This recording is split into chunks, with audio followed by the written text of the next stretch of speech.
Hello, good day, good morning, good afternoon, and welcome to the first of our new speaker series. We're very privileged to have William Hynes here, Director of the New Approaches to Economic Challenges unit in the OECD, which is striving to bring fresh thinking in economics to the OECD, which is the sort of center of Western economic policy thinking. It's the think tank for the top, I think, 35 global countries. So I'll now bring William onto the stage.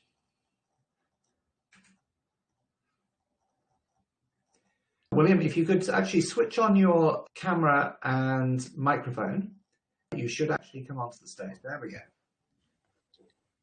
Okay. Welcome, William, and thanks very much for joining us.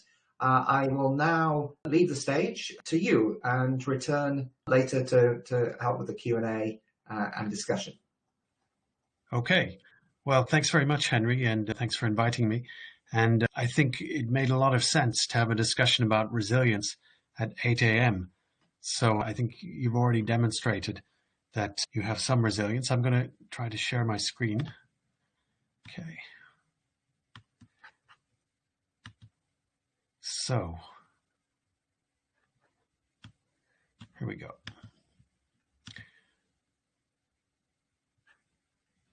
Okay, so I'm going to talk quite briefly about complexity and resilience and what this COVID crisis really tells us about our economy, how much we understand it, how it interacts with other systems, and perhaps how we could do better in the future.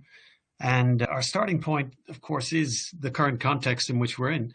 We're in a crisis situation with COVID-19. And the New Approaches to Economic Challenges unit that Henry mentioned was set up in response to the global financial crisis to really learn lessons about how well we understand the economy, the financial system, the environment.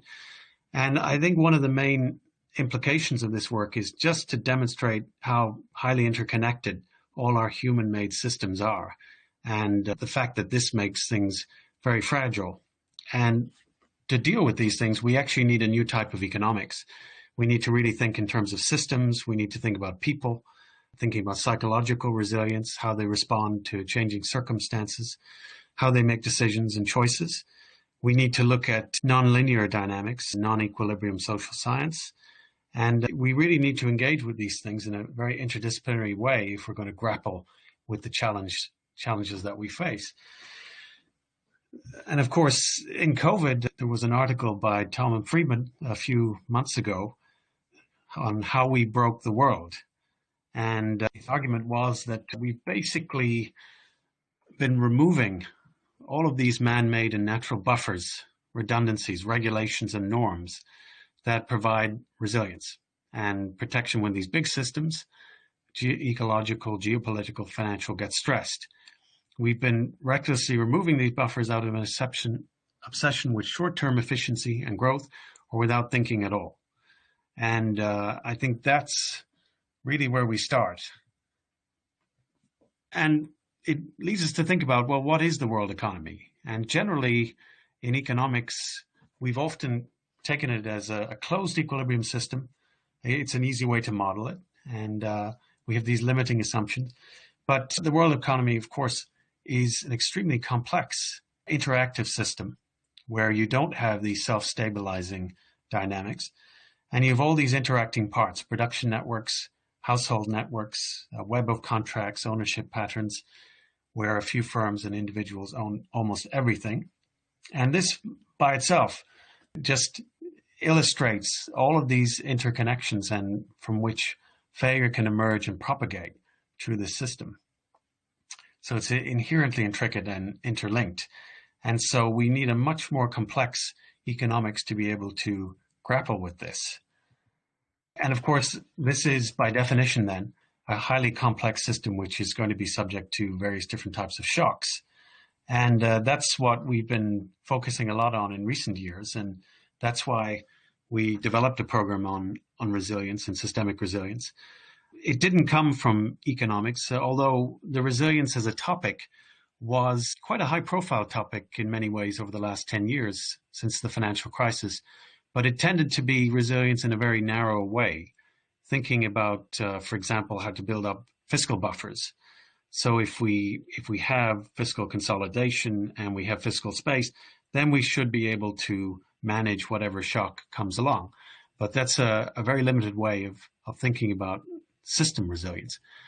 And really the new feature of this highly interconnected global economy is the ability of these crises to cascade, that they can emerge at any scale and can scale up to the global level.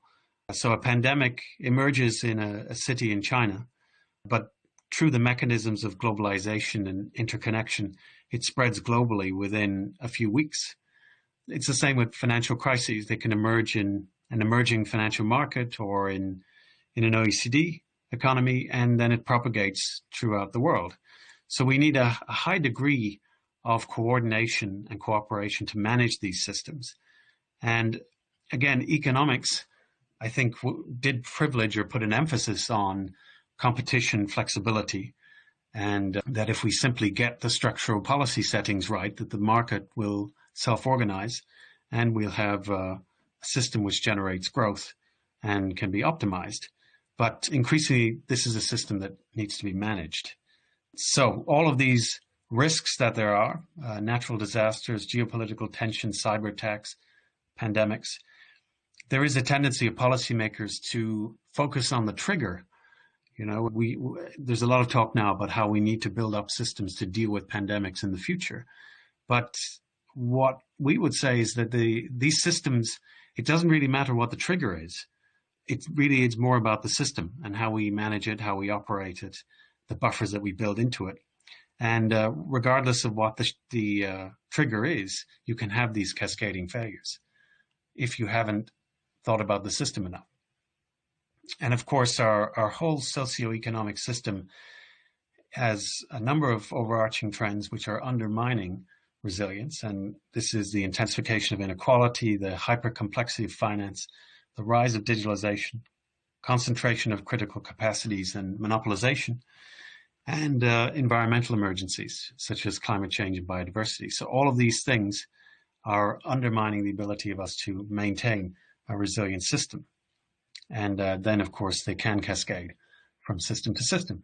So again, in the way we've typically thought about shocks in economics is that shocks come from outside. They're a thunderbolt from the gods, essentially.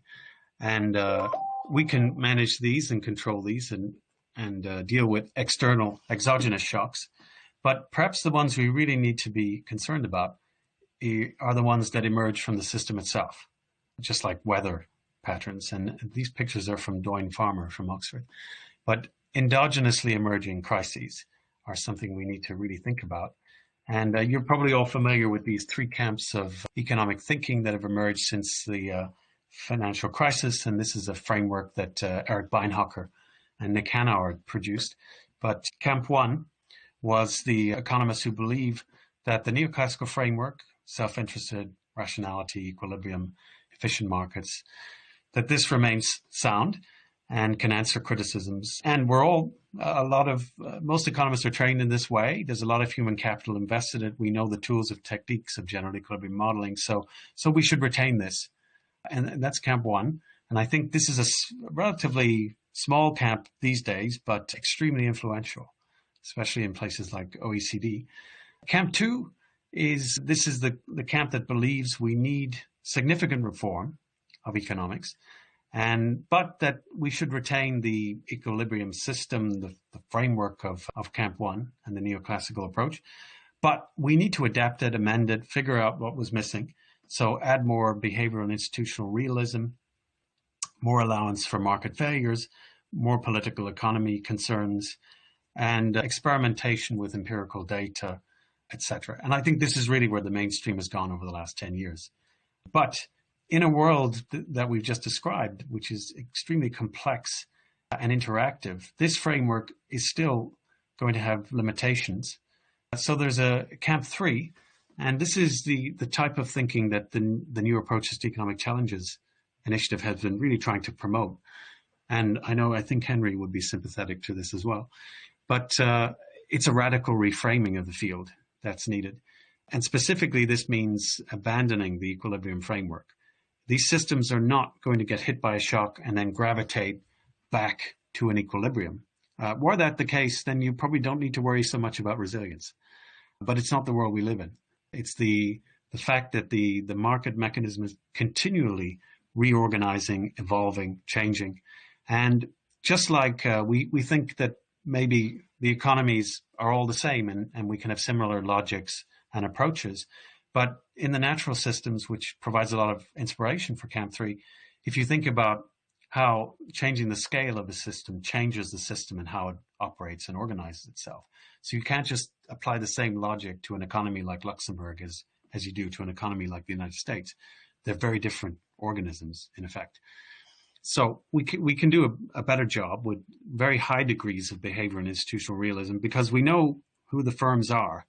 We know what the countries are. We know, in some parts, the individuals. So we know a lot about these elements. We don't have to abstract and use stripped down versions of these things. New methods, such as agent-based modeling, which again, Henry is an advocate of, network models, etc., they really help us simulate, model different aspects of an economy.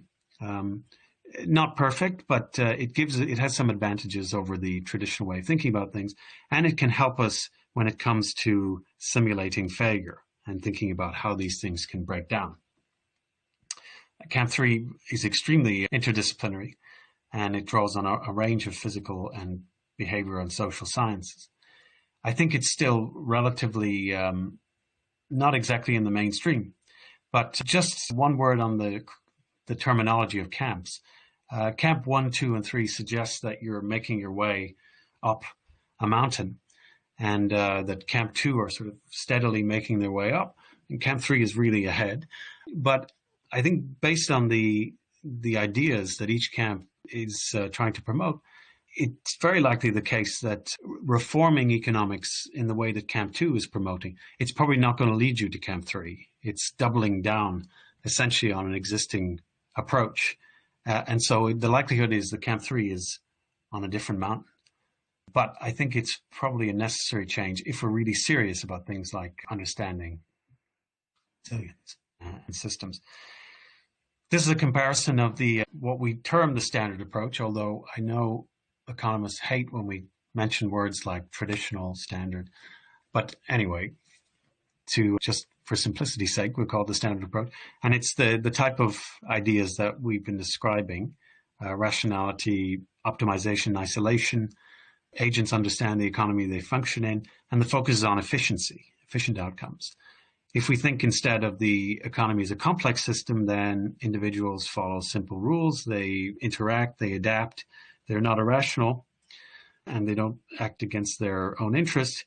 They have limited and largely local information, and the aggregate is not just a linear adding up of the individuals, but it emerges from the interaction.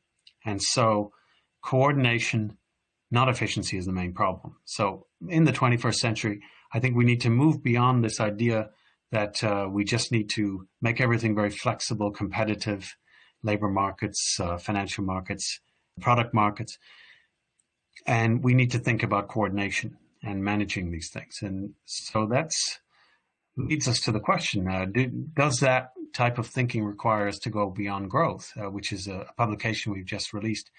And again, taking our inspiration from what happens in natural systems, if you try to optimize, and that's what economic policy is all about. We want to optimize productivity, innovation, economic growth. But if you optimize a complex system, then you can make it unstable. So there might be dynamics within the growth process itself, which can be undermining the resilience of systems.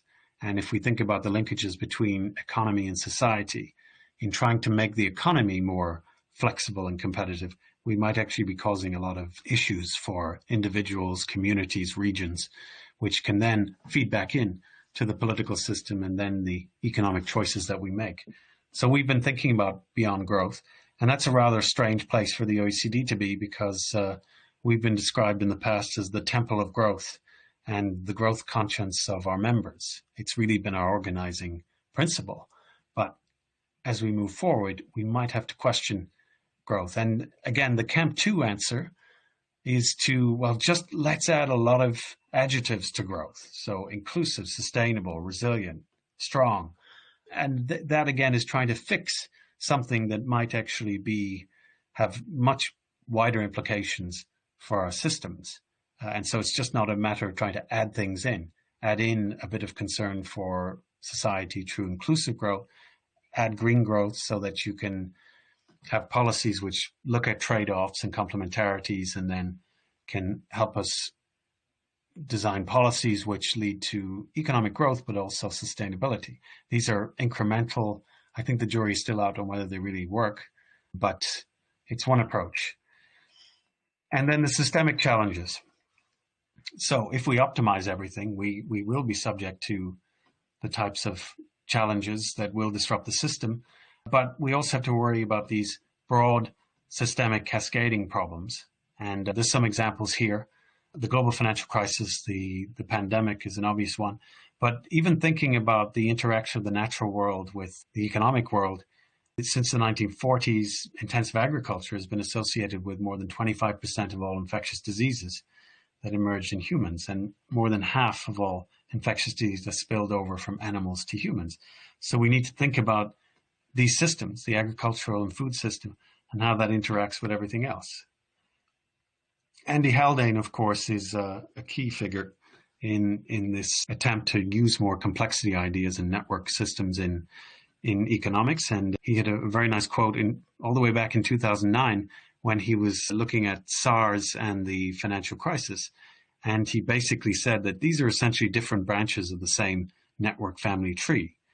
And for policymakers, where we tend to break up the system into small manageable parts, but then we never actually aggregate it back up, this is quite an important idea. So we need to think about concerted policies which would link all of these different systems together.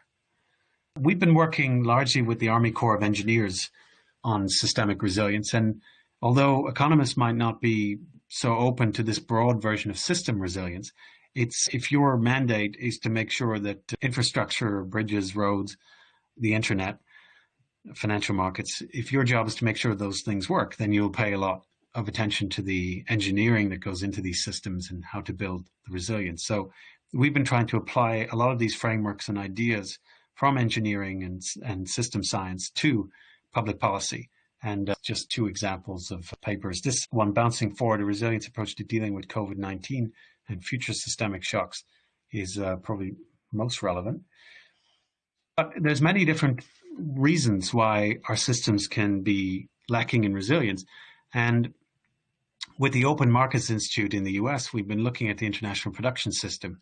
And at least in the early onset of this crisis, there was a number of cascading failures within the production system, and value chains essentially broke down. And so why were they so fragile? And the standard answer was, well, it's because they're so dispersed, and globalization is the problem. But we have a different way of looking at it, and that's to say that the problem is the way they're organized and managed, that essentially over the last 30 years, and again, largely because of the economic policies we've pursued, which have put an emphasis on efficiency, there's been massive consolidation of industries. The examples include almost all industries, in fact, where in the 90s you would have had multiple providers in multiple places, which was quite a resilient system, that if one producer went out of action because of a natural disaster or went out of business, there'd be many other suppliers that you could turn to. And so that's what we look at, a pyramid structure. And what we know about value chains is that each tier in the production chain, they generally don't know the tiers that are further down in the production network. And this is a problem. This has led to all sorts of problems with inputs and suppliers, RBC and issues like that. But in this system, the pyramid system, you always had an alternative. So if one production center went down, there'd always be another one to take its place. But increasingly, we've moved to this more diamond structure, where actually multiple tiers are dependent on firms lower down in the production network. And that means if it goes down, there's multiple disruptions for many different manufacturers. And we saw examples of this, where if production went down in China or Italy or somewhere, that whole industries were disrupted because there was a dependence on those locations, massive concentration geographically, but also in terms of firms. So we've organized a system that's efficient, but it tends to break down. Now, it's true that some of the big multinationals will have redundancy built into their supply chains, but this is a general feature that was exposed, but it's not a universal feature. It's just, most companies that deal with very sensitive products will have diversified plans. But that's probably something we should have for most industries that we care about. And if you look at simple products like antibiotics, 90% of the antibiotics in the United States are imported from China, about 100% of absorbic acid. Why do we have such dependence on a few sources in this world that is subject to these types of shocks? Well, it's because of monopolies. So we would argue the problem is not globalization, the problem is monopolization. And that we probably need to, again, manage and design an international system which is more resilient, more redundant, and has more providers of these, particularly of these sensitive products that we need in a crisis. This is our basic approach. Resilience is, we break it up into 4 different areas of resilience. You can prepare for threats, then you can absorb shocks when it happens, and then you can think about how to recover and adapt. And if we think about COVID-19, obviously the threat was an uncontrolled spread of disease.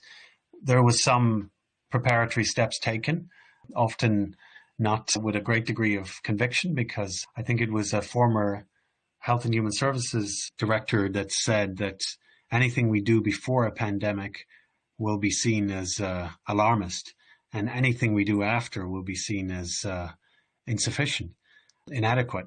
So, and I think that's true. And these types of threats are very hard to deal with because of that dynamic. You don't want to spend a lot of resources to safeguard a system that may not fail on your watch. System vulnerability, of course, we showed a high degree of adaptability in producing ventilators and PPE. We were initially caught out, but the system absorbed the shock, it responded, and there was some unprecedented state action to get things back on the road. And then bouncing forward, thinking about our infrastructure, about disruption, about human health, about our food systems, health systems, etc.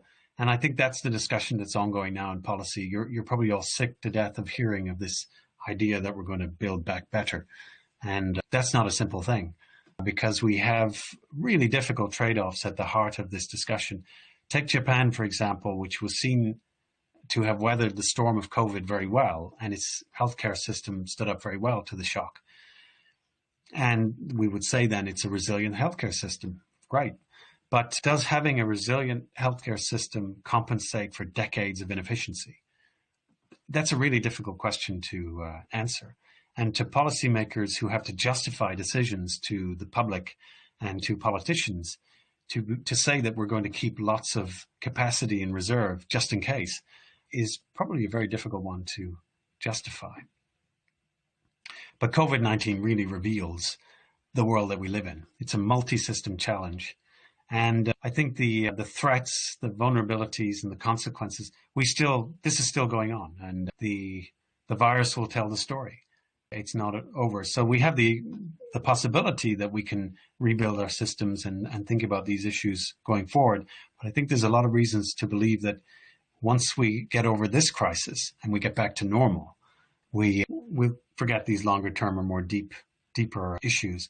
And it does seem to me in the OECD and elsewhere that there's a lot of focus on, let's fix things up and get back on the road to disaster. We're not headed towards a good path. We really need to do things. And resilience is part of that. But also resilience shouldn't be an excuse or give lead to this complacency that, well, if we build these buffers and safeguards, we'll be able to respond to anything that comes. But especially when it comes to some of the environmental issues with these tipping points and positive feedbacks, resilience or adaptation is not enough. That these systems will lead us to a place where we won't be able to solve these problems and we won't be able to adapt or be resilient in the face of these types of shocks. So we shouldn't be complacent about this bouncing forward. And then finally, how would we put resilience ideas into practice? Well, these are fairly generic points, but you'd start by designing the systems. And this is problematic because a lot of the systems we deal with, they're already locked in. Energy systems, transportation, even supply chains, financial markets. But if we were to do a redesign, we'd look in particular at the recoverability and adaptability of these systems, and we build in these buffers. And we'd think about failure mechanism a lot more when we design them. And so this is an engineering approach, but we can engineering a lot of human-made systems. Methods, of course, for quantifying resilience, we need to know how resilient a system could be, how much it can take before it breaks.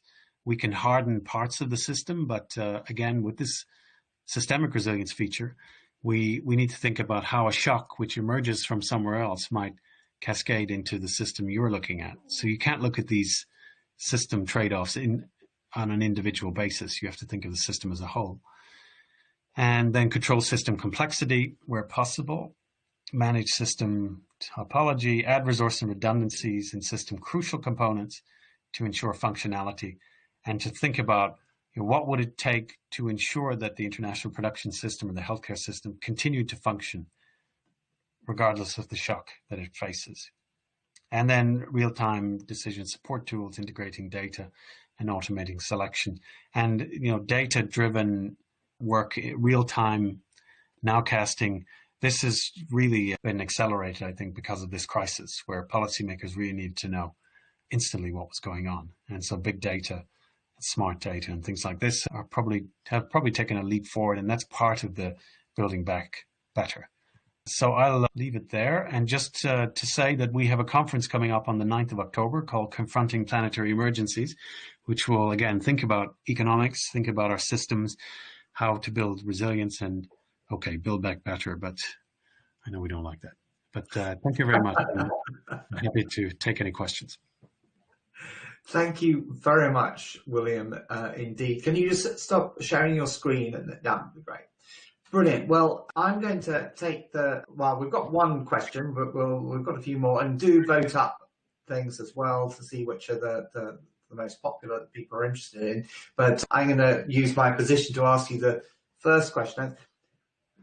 This is obviously a hugely challenging and developing field, but I was really interested in one of the remarks you made about monopolies being a problem, and I suppose to more generalize, it's sort of power and control that's concentrated, leading to systems being quite fragile, because if they go down, they all go down, if you like. And I was interested, the contrast of that your recommendations at the end a lot of them seem to be more technical than you like, in terms of analytical and so forth, rather than power political, and is that because it's difficult to get to tackle these really big power and control? Well, I think the elements at the end are generic. You think about the system. So if you think about the international production system and you want to think about vulnerabilities that might emerge, then you would actually think about why do these systems fail, and you'd map it out and look at the points of potential failure, where are the vulnerabilities. So if it came to the international production system, I think you would diagnose the monopolization as being one of the key vulnerabilities in the system. And that would lead you to more specific policy advice around antitrust and monopoly policy. And you could have simple rules for dealing with this. You could try and organize a system where you have a minimum number of producers for certain products, and you would also try and make sure that they're geographically dispersed, and that would introduce a lot of resilience into the system. So I think you need to take each question that you're trying to answer and apply these general ideas and general frameworks. But really, it's up to the people who manage and run supply chains to tell us where they see the vulnerabilities, and then to come up with a system which is more resilient. But I think you're right that obviously if we are really serious about resilience, it means changing the way our whole systems are operated. And so it's probably difficult for me to be too prescriptive on that. But I agree with the sentiment that power and concentration, these are issues in the social sphere, in the economic sphere, that have created vulnerabilities. And so we need to take that on, I think, in a serious way if we want to have a resilient system. I'm just bringing Salman up because his question was quite relevant. Salman, would you like to ask your question? Hi, good morning. Thanks for your talk a lot, William. It's really been good, and it's really been a breath of fresh air in terms of what different economists have to say about this. So my question is, do you think that antitrust trust regulation can be expanded to include resilience issues? Because you mentioned that monopolies are a problem in this entire supply chain. So if we can now expand antitrust regulation to include things like making sure that your supply chains are now more robust, what do you think about that? Yeah, I think it has to. I think that the emergence of big tech monopolies has made us think again about some of the standard approaches we had to antitrust, particularly because you'd look at price discrimination and things like that to look at market power. And that doesn't really work in at least looking at a lot of essentially free products. So there does need to be a reconsideration. There's also the global dimension that you have multinational companies which have dispersed supply chains, and corporate structure and ownership makes it more difficult to have a globally coordinated antitrust policy. So there needs to be a lot more coordination between competition authorities in different countries. And again, if you're looking only at the companies in your country, within your jurisdiction, then it probably doesn't matter to you so much about how this international system is organized. And yet you can be the victim of this lack of resilience in the overall system because your companies within your borders might have difficulty sourcing materials when they need it. So I think the current system is inadequate. We don't have enough coordination between competition authorities, and we don't look at it as a system as a whole. And until we do that, we'll have a very fragile international production system. But with OMI in Washington, we are trying to get this issue on the table. And there's, I think, more openness today, particularly in the US, about the need to strengthen antitrust policy and to break up, or at least to look at these big monopolies and what it means for societies, not just in terms of managing an orderly international system, but in terms of how it feeds into the political system, things like innovation and what it does to the whole system, the way it's organized. So I think the implications of this are quite broad. And if we're serious, then we do need to change a lot of these structures. And it starts, I think, with this consideration of coordinated antitrust policy globally. Henry, I think you need to unmute.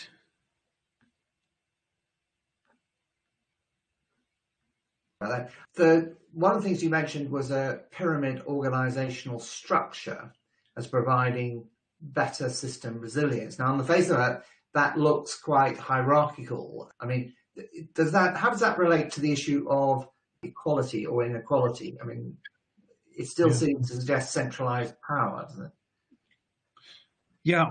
Well, maybe let me take that not in terms of production, but I think the issue of how labor markets are increasingly organized is a major source of fragility in our economies. And you might have heard of the idea of the fissured workplace, that essentially because of technology, we now can have companies which are cutting down on the things that they don't have a comparative advantage of doing. So they outsource all these different functions. And that essentially breaks the link between workers working in a big company and being able to move up within the company. You might start in the mailroom or as a janitor, but you can actually move up because you're within a structure. But in breaking it up into tasks, you will be a cleaner or a janitor your whole career. And so this is affecting all industries. Hilton Hotels, for example, about 80% of its workers don't actually work for Hilton Hotels. They work for agencies and contractors. And so we've organized a labor market system, which is essentially the same idea of organizing these systems. And it means that the potential infringements of labor laws and things like that become more rife, because then if the authorities try to look at this issue, the company said, well, it's not us, it's a contractor that we've hired, so take it up with them. And so this is the way we've organized labor markets, the gig economy, etc. That's a major source of vulnerability. People can drop out of the labor market. There's not so much room for moving up and for changing. And a lot of our systems are like this. We've designed them for efficiency, to cut costs. But it means that it's a source of weakness too, because whether it's a supplier going down or an agency which provides workers which doesn't follow the rules, these are you need to be a lot more concerned with who you work with and whether they can get the job done. And to do that, I think we need to think less about just the share price and cutting costs, but think about how the corporation affects the society as a whole. Brilliant. I'm just going to bring up Oliver Bettis, who's asked about modern monetary theory, which takes us in a different space, but I think is a very interesting sort of dimension. Yeah, so hi, William. So I'm interested to know your view on modern monetary theory, and I'm thinking of, I read Stephanie Kelton's book recently, The Deficit Myth. So do you think it's important for helping governments' response to the coronavirus pandemic, and do you see it gaining any acceptance, or what level of acceptance so far? Yeah, that's a great question. I think in a way, it's surprising how much acceptance it has received, in a sense that probably there's no alternative. I imagine that it's seen as an emergency response, but that then we should, in a sense, go back to normal, and orthodox monetary and fiscal policies can return. I think it's definitely an idea which deserves attention. And I think in terms of the debate about debt, the response this time compared to the financial crisis is a lot different. And I think most commentators think, well, we shouldn't worry about debt just now. We should manage the crisis. And then we'll have to think of creative ways of dealing with the debt after. But with interest rates likely to remain low, I don't think there's so much concern about the debt right now. So that's probably why there's a bit of an opening. But knowing economics and economic policy as we do, MMT is not going to sit very well with a lot of people. And I think the case still needs to be made. There's some issues still to be resolved, but I think it's a very healthy debate, and I'm glad to see it's happening. And let's see. And I think Stephanie Kelton has been extremely successful in getting people talking about this. It was probably fringe just 2 years ago, but now it's essentially mainstream policy. So I think that's an important one to watch. I think just to add to that, I mean, William, it's sort of interesting that for me, modern monetary theory sort of reframes money as a tool for coordination, if you like. And as you say, for Camp 3, the issue is coordination. But so I wonder then, how does that relate to resilience, do you think? I mean, if we're more relaxed about, I suppose, putting more money into the system when it's not working or inactive, does that actually gives us an increased tool of responding to crises or providing more resilience, if you like, because we can oil the wheels of coordination more easily without sort of panicking about being in debt? Yeah, I think that's a great point. And one of the limitations of the post-crisis response, of course, was that there were attempts to essentially put fiscal policy in a straitjacket. And you remember the Reinhard Rugoff discussion about optimal debt levels, and if we went beyond a certain level of debt, would that then undermine growth? And that was essentially justified by resilience, that in order to have a resilient system, we should make sure we don't run up the debt. and we should control things. But that's actually probably a source of vulnerability then. And as we saw, the having very rigid fiscal rules undermine the ability of governments to essentially manage the crisis. So I think it's a really interesting issue to explore further about how resilience would be affected. And it shouldn't lead to complacency. I mean, just because we have more flexibility, it doesn't mean that, you should be reckless. And I think this debate is just beginning, but I think you've raised a very interesting aspect of it. Thanks very much, Oliver. I'm going to send you down and invite Bernard Thompson. Your question, would you like to put your camera on? Because I think this is really interesting question of designing systems. Because, I mean, William, you talk about complexity. And then you talk about sort of managing or controlling systems. And we can see two of you, Bernard. That's good. Yes. Bernard, this issue of sort of tension with command and control. It's a redundant system. The second one of me, you're saying? I built in redundancy. Yeah, you got two. I can only see one of me. Shall I get rid of one? Does it matter? Or no, don't worry. Just go ahead. Okay. Not intentional.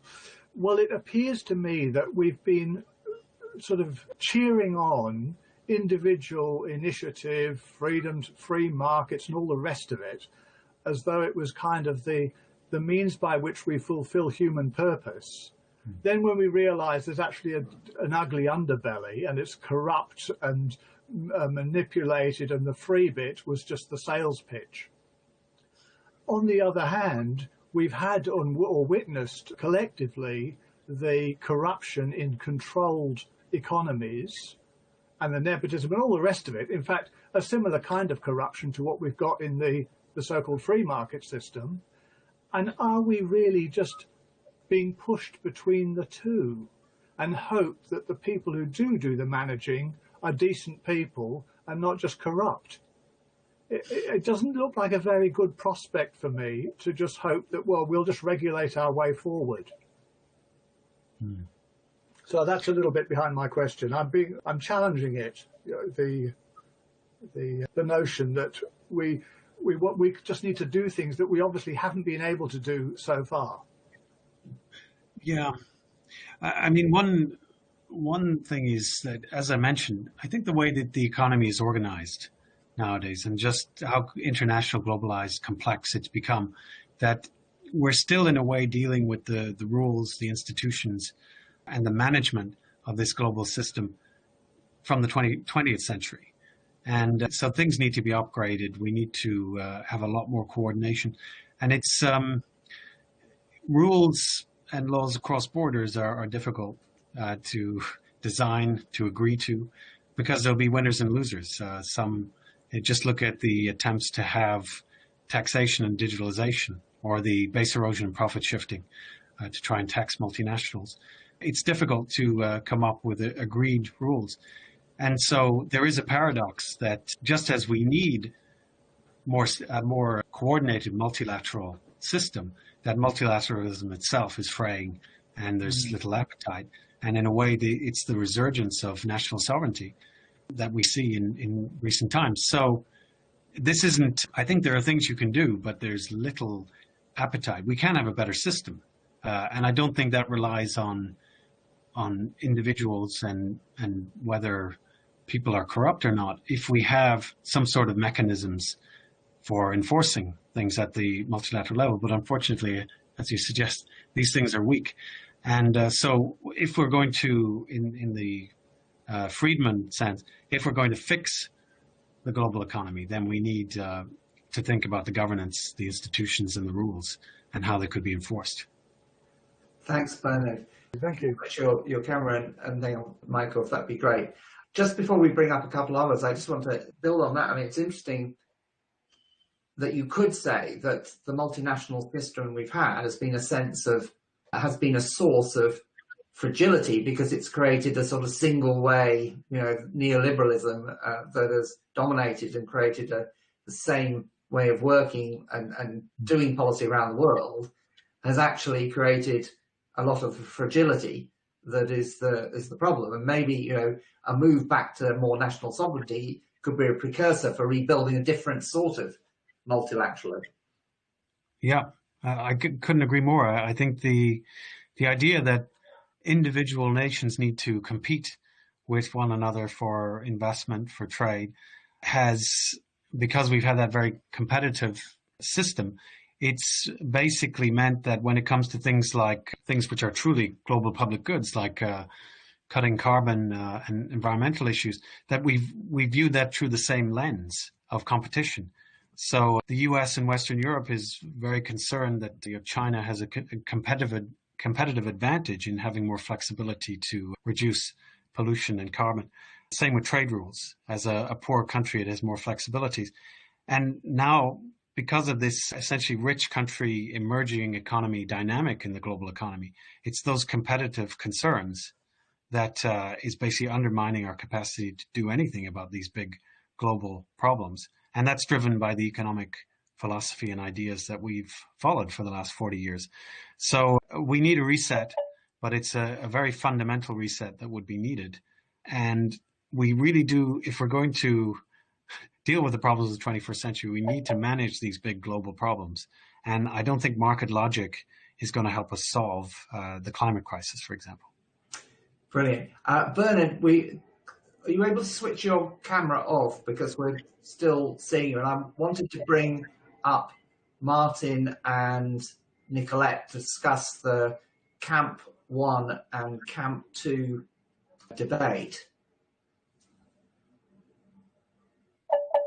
Nicolette, if you could switch your camera on, and it's not working. Bernard, if you could try and switch yours off. Hi, Martin. Oh, hello.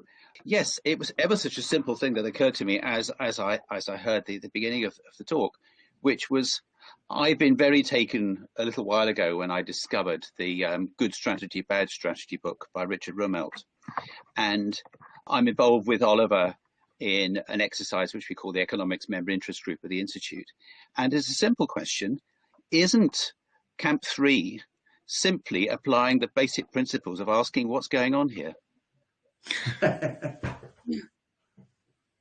Absolutely. I think it's what the complexity economists, what they basically say is that we should deal with the economy as it really is, a complex interactive system. And it's Camp 1 and Camp 2 that, in a sense, they've reduced it to a very tractable and easy to understand system. But the only problem is it's not a realistic view, and it misses some key features and key dynamics, which I think the argument is often made that, and Andy Haldane has made this argument, that the kind of Camp 1 neoclassical logic, that actually probably serves us quite well when things are stable and stationary. And, so in normal times, it's probably okay. But the issue is when things go wrong, we can be left high and dry. And Trichet said that at ECB, that we felt abandoned by traditional tools when the crisis struck.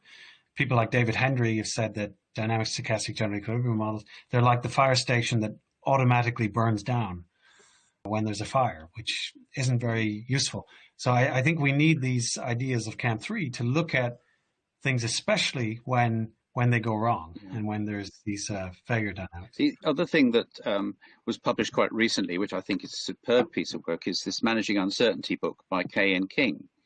Oh. And that came out after I and a number of other actuaries had worked together on a report that we called Principles for Managing Uncertainty. And we concluded that the biggest issue about managing uncertainty is having the courage to face the question in the first place. Right. You can only face it if you believe you've got some approaches to tackle it. So we developed some of that. But the second most important thing after facing the question in the first place is the challenge of taking people with you, which of course is exactly where you are with this today. Which goes well to Nicolette, actually, is what are you going to do about Camp 1 and Camp 2? How are you going to take them with, how are you going to bring them along, or do you have to wait for them to die? Or is there a place for actually having makers who can speak all three languages of Camp 1, Camp 2 and Camp 3, but what of paramount importance is that they understand for a particular context or a particular problem, which should be the dominant mindset. I would have thought that there is a way of bringing them in, which is to ask questions that matter to society that they don't have the tools to answer. And I put one of those up for me, which is as an actuary, were very important questions about long-term investment returns. It's how we organise our society in a way. And the accepted approach is just to look at past returns and assume it's going to be the same. However, if you start, having read your report very carefully and thought about it quite a lot, if you start recognising that we're not necessarily going to get either population growth or productivity growth that can be owned in the way it has in the past, what does that mean for realistic long-term portfolio returns? I think actually the answers are really quite damaging, quite disturbing, and need facing up to. What do you think? We'll give you the last word, William, because now we're going to close down after this. So how are you going to move Camp 2, Camp 1 and Camp 2 on to join in the Camp 3 real future? Well, I mean, this is part of why I said there's a criticism that we call these camps as if they're sort of moving along the same trail. And I don't think they are. I think they're all on different mountains, really, and very little interaction between the three, at least not enough. But there are major problems within the economics profession as a kind of culture. And people like Heckman have written about the crisis of conformity. And Paul Romer has talked about the deference to authority in economics. And that authority is still rooted very much in Camp 1 and 2. And it means that you have a system where publication and progressing within the profession is essentially determined by following Camp 1 and 2. And Camp 3, I think, is largely evolving outside of the profession, outside of economics. It's physicists, it's natural scientists who have a different approach to math and different approach to method. And so they are looking at these systems as they would look at any other complex system. And I think there is, because of the way the profession is organized, I think it's going to be very difficult for Camp 3 to make progress. But I think Martin is right that we should just look at the problems that we have and see which can offer better answers or help us deal with these problems. And there's limitations. But I think the one thing I would say is that Camp 2, I think, is a particular source of frustration for me because we're investing a lot of time and effort in trying to fix a fundamentally flawed system. And I think that's where the mainstream is going. And the reality is there's so much human capital trapped in these existing ways of looking at things and existing approaches. And all the reward systems are geared towards rewarding that human capital. So the disruption to the field, I think it's going to have to be the younger scholars who are going to have to bring these ideas in. But then, as Romer said, it's very difficult for the young who want to make their way in the profession to come up with anything new, because then it would probably run counter to their colleagues and their supervisors in many cases. So the economics system is very resilient. It's very hard to change. Well, I'm going to have to wrap it up. Actually, it's interesting, the phenomenon that many systems that see, obviously, a fear of loss and failure invest huge amounts in trying to avoid it. And you can see great structures built to try and keep canals running, to keep the Bristol port going, and huge amount of investment at the very end of the life before the whole thing failed. So I think it's not unusual phenomenon, actually, and fits, obviously, behavioral economic sort of findings as well. But thank you very much, William. And that was a fascinating presentation and a great discussion. I think that's absolutely brilliant start to our series. I'd like to say, don't go away, everyone, because in half an hour, we've got Richard Murphy joining us to talk about tax after COVID. And he is one of the most best-known speakers on tax justice issues and climate change and a lot else, and a very entertaining speaker. And I'll send you back to your tables in a moment, and then you can continue the discussion as you will, or grab a cup of coffee while we have a brief break before Richard starts. So thank you very much, everyone, and thank you very much, William. and we'll go back to tables now. Okay.